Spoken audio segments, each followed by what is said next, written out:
کے زمانے میں ایک شخص گویا تھا، وہ ایک تارا ہوتا تھا، وہ بجا بجا کے نا اپنی روٹی کماتا تھا، بوڑھا ہو گیا، آواز ختم ہو گئی، واقعہ آ گیا، تو گانا بجانا کوئی اچھا کام تو ہے نہیں، تو گیا جنت البقیع میں، تو کہنے لگا یا اللہ، جب آواز تھی تو لوگ سنتے تھے، روٹی بھی چلتی تھی، آواز گئی روٹی بھی گئی، اب اس بڑھاپے میں کہاں جاؤں؟ حالانکہ میرے رزق کا انتظام فرما، مجھے معاف فرما۔ عمر رضی اللہ عنہ مسجد میں سوئے ہوئے تھے، ان کو خواب میں آواز آئی، میرا ایک بندہ جنت البقیع میں مجھے پکار رہا ہے۔ کس کو آواز آئی؟ عمر۔ کس کے بارے میں؟ گانے والا۔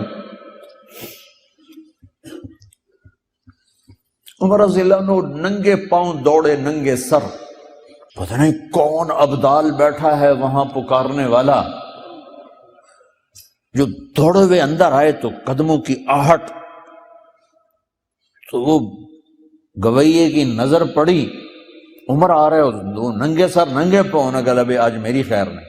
وہ اٹھ کے دوڑنے لگا، تو اس میں نے کہا ٹھہرو ٹھہرو ٹھہرو ٹھہرو، میں خود نہیں آیا ہوں، مجھے بھیجا گیا ہے۔ کہ کس نے بھیجا ہے؟ کہ جسے پکار رہے ہو اسی نے بھیجا۔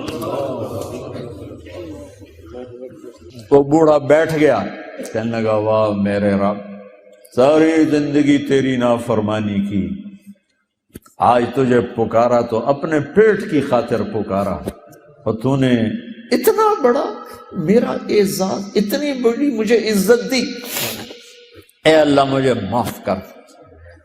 اس کی چیخ نکلی اور مر گیا۔ عمر رضی اللہ تعالیٰ عنہ نے خود اس کا جنازہ پڑھا ہے۔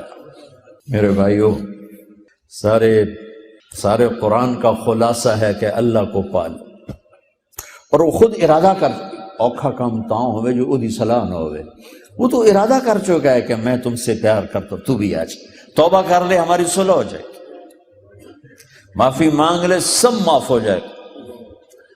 اور اتنا کھلا میدان دیا ہے۔ تمہارے تو گناہ ہی تھوڑے سے، کہتا ہے لو بلغ الذنوب عنان السماء، میرا بندہ اتنے گناہ کر، میری بندی اتنے گناہ کر کے آسمان کی چھت کو لگا دے، ہے کسی ادا اتنا حوصلہ؟ اتنے کا اللہ کی قسم سارے فرشتے کافر ہو جائیں، مسلمان بھی کافر ہو جائیں، کافر تو پہلے ہی کافر ہے، جن بھی کافر ہو جائیں، قیامت تک زندگی ہو، اور سارے مل کر گناہ کریں، آسمان چھوڑ سورج تک نہیں پہنچا سکتے، اور میرا اللہ کہتا ہے ایک مرد ایک عورت اتنے گناہ کرے کہ آسمان کی چھت کو لگا دے، ساری دنیا کہے پکا دوست کی، اور اللہ کہے میرا بندہ سر ایک دفعہ آدھی زبان سے کہہ دے یا اللہ معاف، تو میں سارے ہی معاف کروں بلا والی، اور مجھے پرواہی کوئی نہیں۔ تو بھائی بہنوں، اللہ پہ قربان جاؤں، اس نے نہ عمر کی قید لگائی ہے نہ عدد کی قید لگائی ہے۔ جس عمر میں ہو اللہ کے سامنے جھک جاؤ، جس عمر میں ہو اللہ سے صلح کر لو، اور جب توبہ ٹوٹے دوبارہ کر لو، کبھی کبھی کبھی نہ سوچنا کیا فائدہ، ادھر توبہ کرو ادھر توڑ دو، ادھر توبہ کرو ادھر توڑ دو، ٹوٹنے دو۔ معاف کرنے والا بڑا، میں یہ نہیں کہتا ہوں کہ توبہ توڑو، میں نا امیدی سے نکالنا چاہتا ہوں، اس غلط تاثر سے نکالنا چاہتا ہوں کہ اللہ بڑا ڈاڈا ہے، اللہ بڑا ڈاڈا ہے۔ اللہ سے زیادہ کریم کون ہوگا؟ مائیں تنگ پڑ جاتی ہیں، انہیں زیادہ مطالبے کرو۔ کتنی دفعہ ہم اپنے گھروں میں دیکھتے ہیں چھوٹے بچے زیادہ مانگتے ہیں تو مائیں پٹائی کر رہی ہوتی ہیں، اور اسے پکارو یا اللہ، کہو پتہ کیا ہوا ہے؟ ہر ایک کے جواب میں اللہ نے 70 دفعہ کہا ہے لبیک لبیک لبیک لبیک لبیک، اس لیے کہلوایا ہے کہ جب تم کہتے ہو یا اللہ تو 70 دفعہ جواب آتا ہے، بول بول بول بول بول میرا بندہ، تیرا رب حاضر۔ تو بھائیو بہنوں، خطا وہ انسان ہی کیا جس سے خطا نہ ہو، وہ انسان ہی نہیں، انسان کہتے ہی اسے ہیں جو خطا کرے پھر بیٹھ کے آنسو بہائے، پھر روئے دھوئے، پھر معافیاں مانگے۔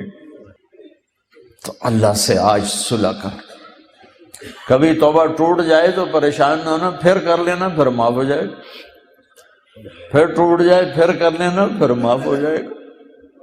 لقد جاءکم رسول من انفسکم عزیز علیہ ما عنتم حریص علیکم بالمؤمنین رؤوف الرحیم۔ میں قربان جاؤں اپنے نبی کی شان پر، میرے اللہ نے اپنا نام کبھی کسی کو نہیں دیا، اپنے نبی کو اپنے دو ذاتی نام عطا فرمائے۔ اللہ اپنے بارے میں کہتا ہے ان اللہ بالناس لرؤوف الرحیم، اور پھر اللہ اپنے نبی کے بارے میں کہتا ہے بالمؤمنین رؤوف الرحیم۔ یہ بھی رؤوف الرحیم ہیں اور میں بھی رؤوف الرحیم ہوں، تو دو رحمتوں کے بیچ میں ہم آ گئے۔ حضرت عائشہ جیسی محبوب بیوی، یا رسول اللہ میرے لیے دعا تو کریں، تو آپ نے کہا یا اللہ عائشہ کے اگلے پچھلے سارے گناہ معاف فرما، ما تقدم من ذنبها وما تأخر وما أسرت وما أعلنت وما أنت أعلم به منها اللهم اغفر لعائشة ما تقدم